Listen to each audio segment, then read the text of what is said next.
UFC Vegas 81. These are the full card predictions and the betting breakdown.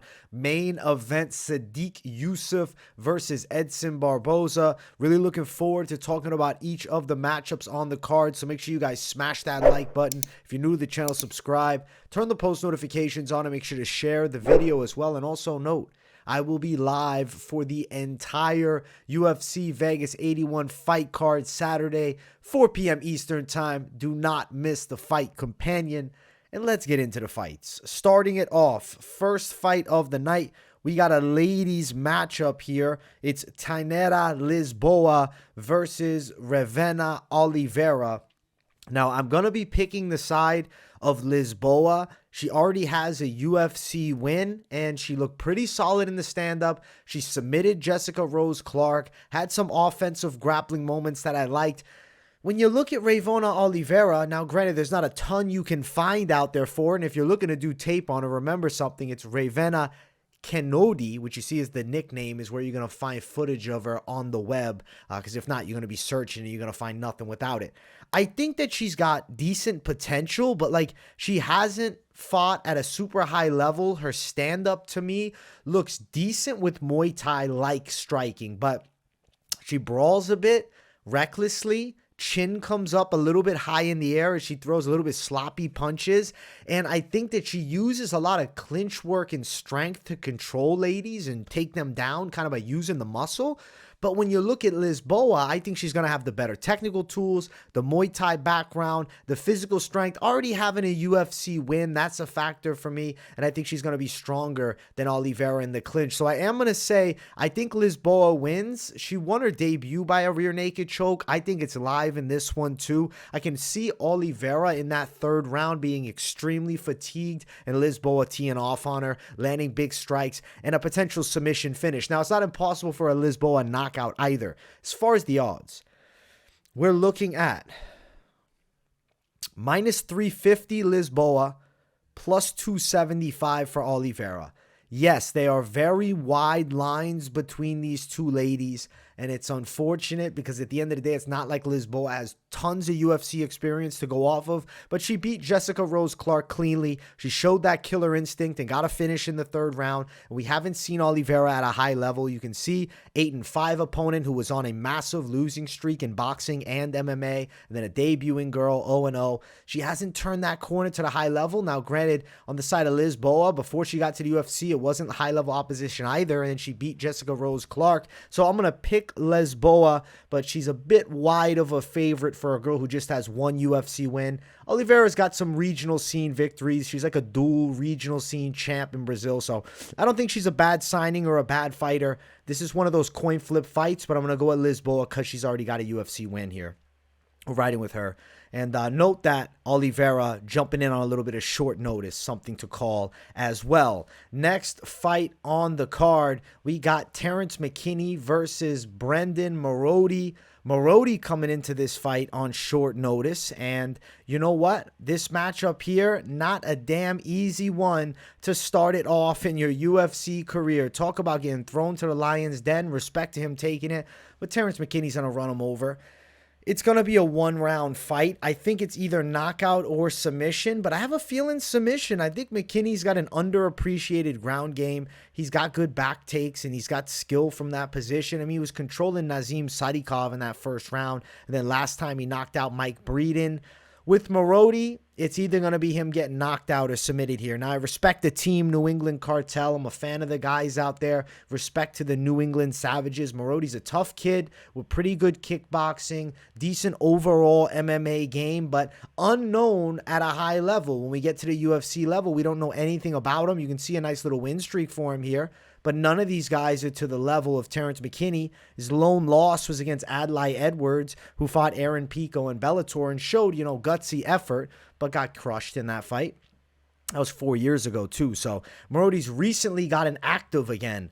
I think Terrance McKinney dominates. I think this is a one-round beatdown. It's knockout or submission. I'll call submission, but I definitely could see knockout. I think it's first round for the side of our guy Terrance McKinney. And we don't have betting lines available because this fight was just announced. So I guess stay tuned for betting lines later on in the week. But I'll just tell you guys right now, I'm assuming McKinney opens at 4-1, being like a minus 400 favorite here. And I think that's a justified tag that will probably spread all the way to minus 500-600. He's going to be a massive favorite. Wouldn't be crazy if he's minus 800 by actual fight day. So keep your eyes peeled on the lines. McKinney should be the one getting the win. He's going to be a massive favorite, and he is going to win. He's going to destroy him. He'll come out like a bat out of hell, and he'll rip him apart. Feet, grappling, I think he's got him everywhere. It's McKinney's fight here.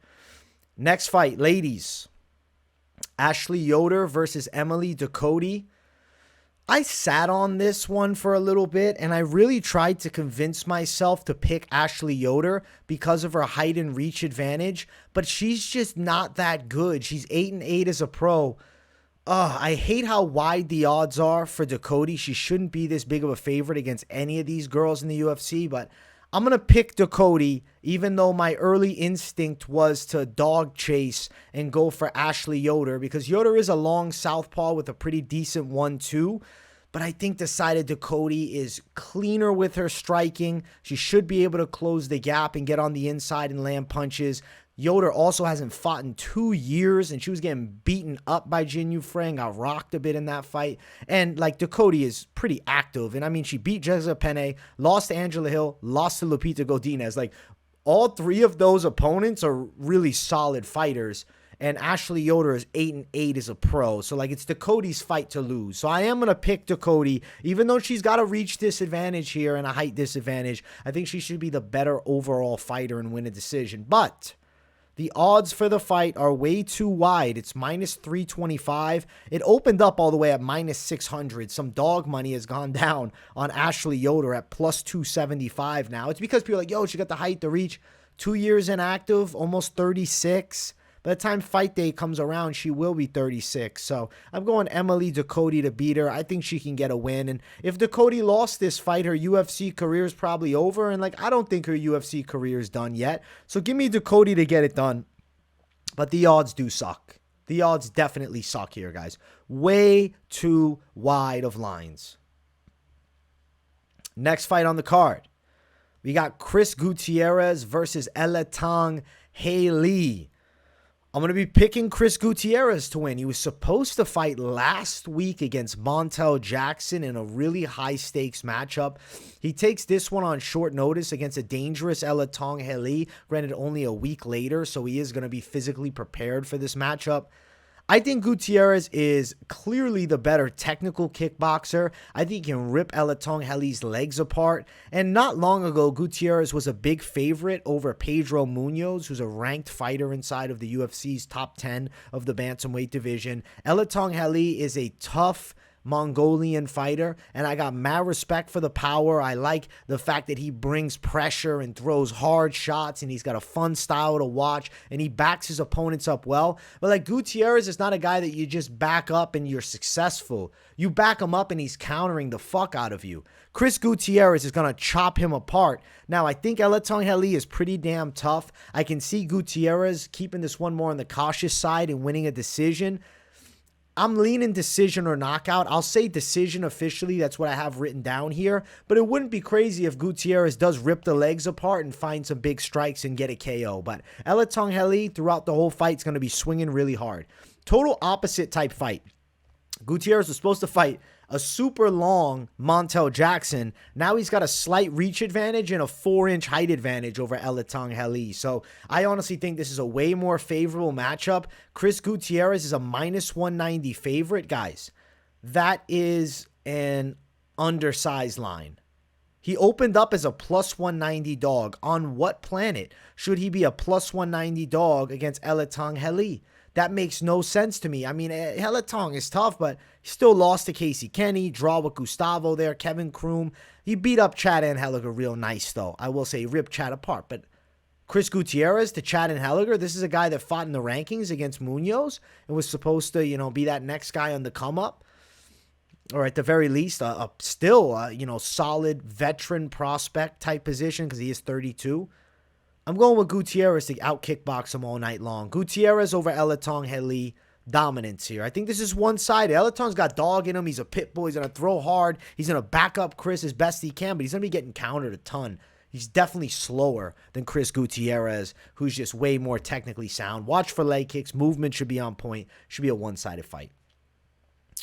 Next fight, we have Irina Alekseeva versus Melissa Dixon. I'm going to be picking Irina Alekseeva. I was kind of surprised to see she was the underdog heading into this fight with Melissa. Listen, when Melissa Dixon last time out, she took on Darna Zelenskyanokova, and that girl's an absolute stud, and Melissa was getting ripped up on the feet, tough as hell, got the fight to the ground, and got a ground and pound TKO win, though I will argue it was a bad stoppage by the referee because there was literally 2 seconds left in the round, and it was the first round, and we would have got to the end of it. I don't think it was the time to call the fight, but regardless, she got a win in that fight. Melissa Dixon has got some, toughness for sure, but she can definitely eat shots in the stand-up, and Alekseeva throws with reckless abandon at times, walks her opponents down, hands are a little low, and she is throwing dynamite bombs here. She also has a good grappling game, sambo background, and look, she knee-barred the hell out of Stephanie Edgar, who's a pretty good grappler in her own right. I think submission is live in this fight for Alekseeva, too. I believe in the Russian Ronda. I'm surprised to see her as an underdog here. I know Melissa Dixon has a smothering top game, but I don't think she deals well with the Russian Ronda's pressure attack. I like the style of Alekseeva. It's like a street fighter brawl style. She's coming forward, you hit her, she hits you, and I think she can do more damage on the feet and hurt Melissa Dixon. I think she can lock up a sub. I think Alekseeva's getting the finish here. So we're going Alekseeva to win, and she's a dog. Plus 125, and she opened as a minus 225 favorite. Dixon, minus 145. Irina Alekseeva being slept on by many, sitting at that underdog tag. I think she's an extremely live underdog. I think she's going to beat Melissa Dixon. I think she's more dangerous. She's also going to be superior with her submission games, the sambo background, the overall mentality that she has. This is a dog that I want to pick, specifically in a ladies fight. Irina Alekseeva to get the win. The Russian Ronda, I'm going to say submission, but it won't blow my mind if she drops Melissa Dixon and is just dropping hammers on her from top position, because Alekseeva can bang, and I love her style, and I became a fan of Irina Alekseeva after the Stephanie Edgar fight. So we're going with Irina Alekseeva over Melissa Dixon in the battle of ladies here. Let's get to the featured prelim. Darren Elkins versus TJ Brown. Guys, I'll be honest, I sat on this one for a bit too, because there's an argument that Darren Elkins has that dog in him and can win. But you flip a coin on it, and the coin lands on TJ Brown. Reason being, I like the fact that he's younger and more athletic. If he can go out there and not blow his wad early on, because Darren Elkins is going to shine in the later stages of this fight if TJ Brown looks to drop hammers on Elkins early on, and the durability of Elkins comes through, and then Elkins will be live for a late submission. So if you're thinking about Elkins winning in the later stages, second and third round, specifically that third round, he could be live to get a finish. But I think if TJ Brown can kickbox with him, stop takedowns, offensively grapple on his own, I think he can scrap on the inside a bit, make this a dirty fight. Darren Elkins has slowed in recent years. He's not the same Darren Elkins from way back when. Even though he's still got that dog in him, took a bad loss here to Cub Swanson. He beat Tristan Connolly, and then Jonathan Pierce also beat him. You can see losses there to Algio by sub, and then he lost to Shailan Nordenbeke. You can see, though, I mean, he sat in there with some decent guys in TJ Brown, specifically like beating Akai Kamako, who's doing good in Bellator. I think that TJ Brown and Elkins is a back-and-forth dog fight, and I'm going to pick Brown to win by decision. Flip a coin, coin lands on Brown, but I'm not going to town telling you to go to bet TJ Brown. That's not what I'm thinking of doing. I'm planning to chill on this fight right here. Let me stay off and just witness some violence, because I really think it could go Elkins' way. Depends on the TJ Brown game plan. Minus 180 for TJ Brown with Elkins at plus 155. If TJ Brown blows his wad early on looking for a finish, which is very possible, not likely I won't say, but very possible, he will potentially get finished himself in the second or third round. So I'm going to go TJ downtown Brown, but I think the damage Darren Elkins is always live in fights. I'm going to say we got 3 rounds of war, and TJ Brown gets it on the judges' scorecards. Give me TJ Brown to beat Darren Elkins the damage in a pretty damn good fight to close out the prelims. Let's jump to the main card. If you guys haven't yet, make sure you smash that like button. And if you're new to the channel, subscribe. It's Christian Rodriguez versus Cameron Saaiman. I have been picking, or I haven't, I guess, officially picked it yet, but I've been thinking this all day long, and I came to the true conclusion of it. I'm going to go with Cameron Saaiman. I'm going to believe in the South Africans. I like his kickboxing game. He's got a nice light bounce to his striking style. He comfortably can switch stances, and he rips nice low kicks. Rodriguez in his own right is a good kickboxer who is athletic. He does have a nice tight striking style, pretty good takedown defense, and will offer threats with submissions in his own right. But I think Saaiman can close the gap well on him with hooks. I think he can rip some legs a bit, make it a hard 3-round fight. I know Saaiman's young at 22, and I know Christian Rodriguez beat up the young Raul Rosas, but don't forget that Rosas put him in very bad spots on the ground in the first round. Cameron Saaiman, I think, is superior overall. The dude had an incredible run throughout, 9 pro fights, but also unbeaten through the amateur ranks. I think Cameron Saaiman's good, guys. He's 22, and I know he looks like a kid. He's got like an innocent look to his face, specifically in his Tapology picture here. Christian Rodriguez is tough, but I think Saaiman beats him. I'm going to pick Cameron Saaiman to win. I'll say we go the distance, and Saaiman gets him on the cards in a pretty good back and forth, but I think Saaiman can earn this victory. I'm going with the South African. I believe in him, man. I think this kid is bred for this game, and I think he's got a ton of potential.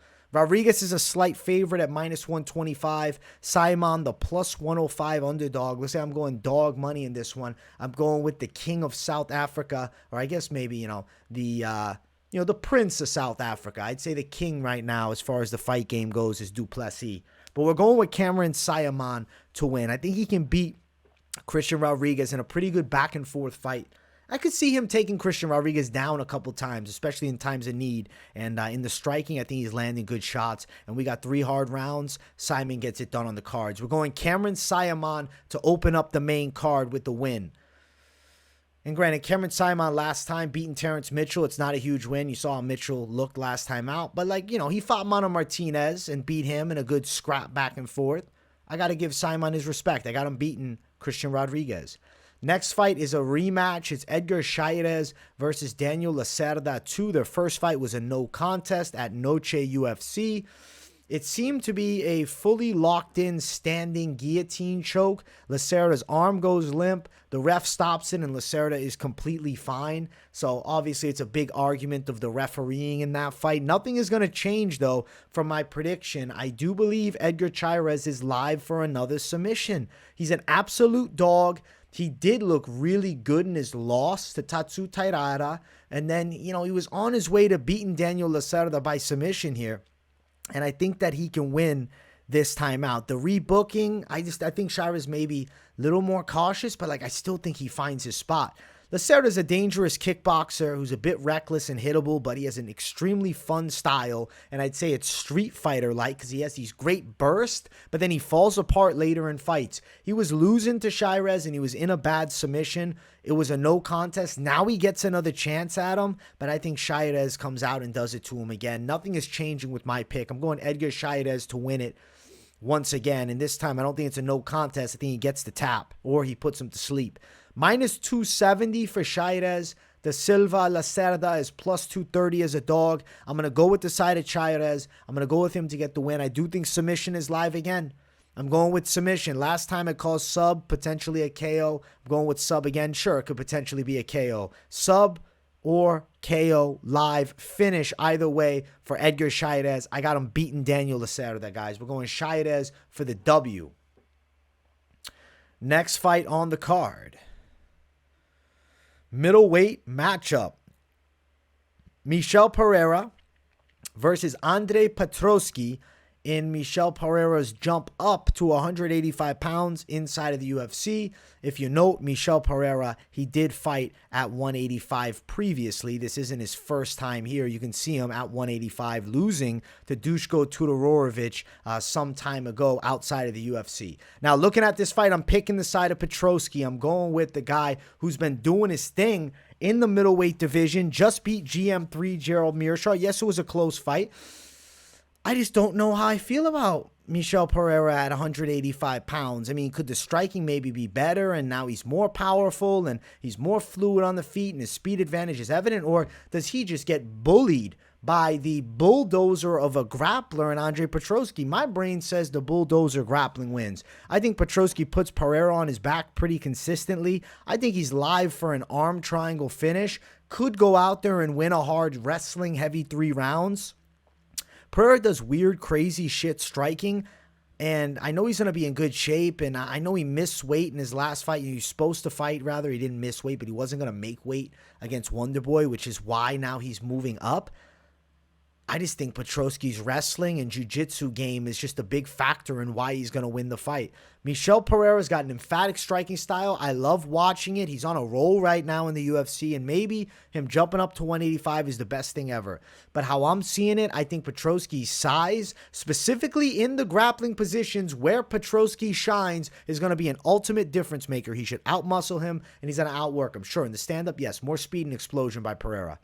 But Petroski's going to be dangerous with the grappling onslaught, and I think he wins. And it's not like Petroski can't crack with his hands, too. He's got some punching power, though he's a little raw. Plus 115, Petroski. Minus 135, Michel Pereira. I'm picking Andre Petroski to win. I think that he gets it done. Plus 115, I'm going to say submission. I'm going to go submission.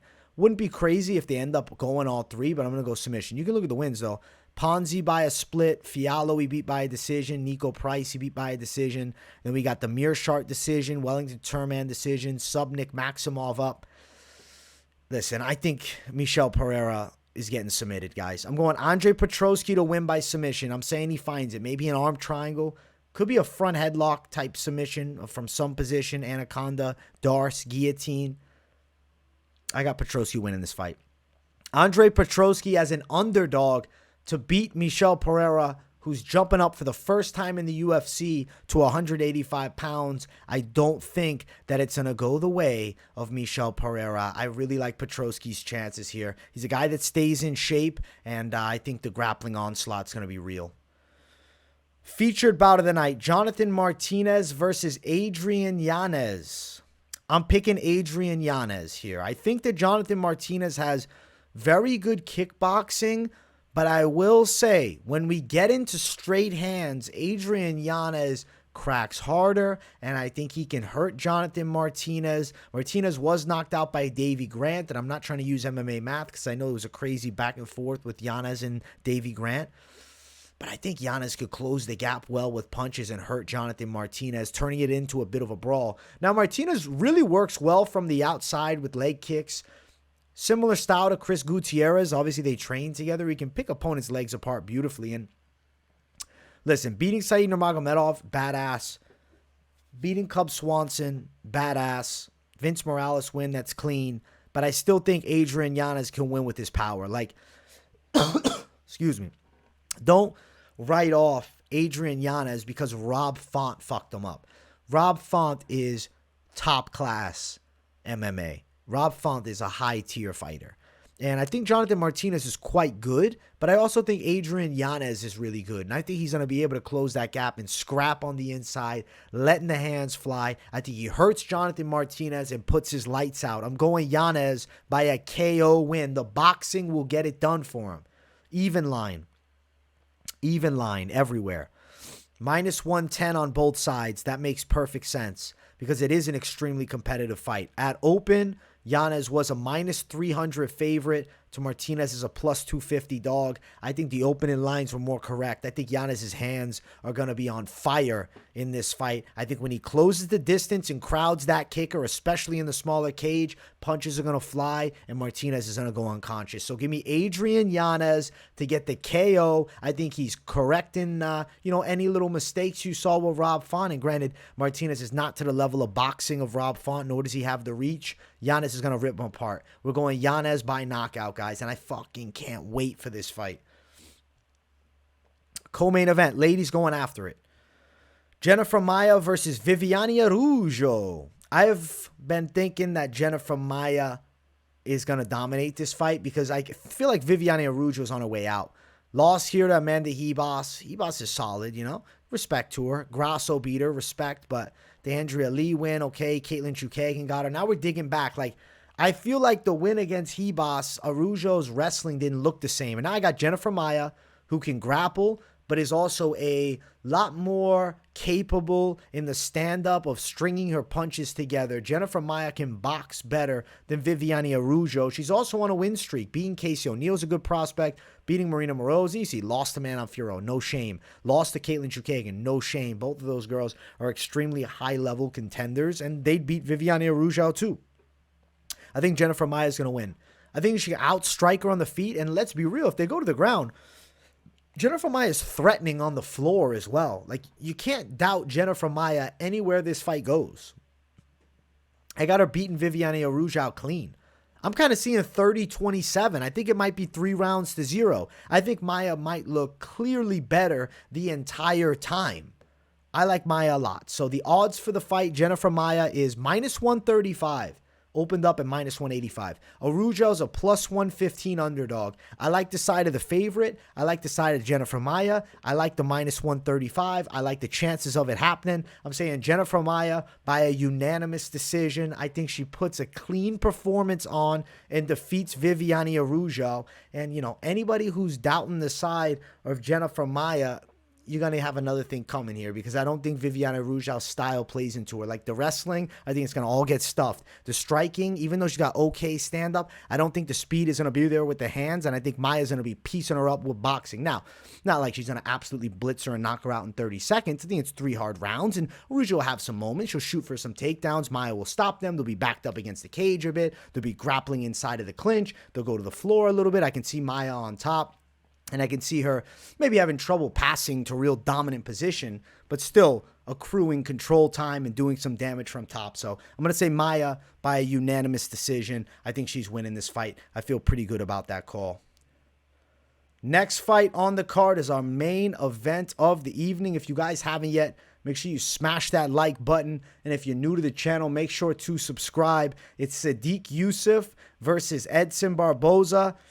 Guys, I got to go with Sodiq Yusuff. I still believe in him at 30 years of age. Now, Barboza coming off of a win in his last fight. It was against Billy Q. Yes, it was a sick knockout win. Billy Q kind of dipped into that perfect knee and got flatlined. Not saying that it wasn't set up by Barboza. It absolutely was. But when you dig back a little farther, lost to Bryce Mitchell. He got handed a loss there. Dominance. Beaten up bad by Giga Chikadze. And then prior to that, a Shane Burgos win. Makwan Amirkhani win. Now we're digging some years back. Barboza's 37 now, and he's been in some wars. Sodiq Yusuff, looking at the past couple, destroyed Don Cháirez, who shouldn't have been in there with him with short notice. Beat Alex Cáceres, who's really good in my opinion. That was a clean win.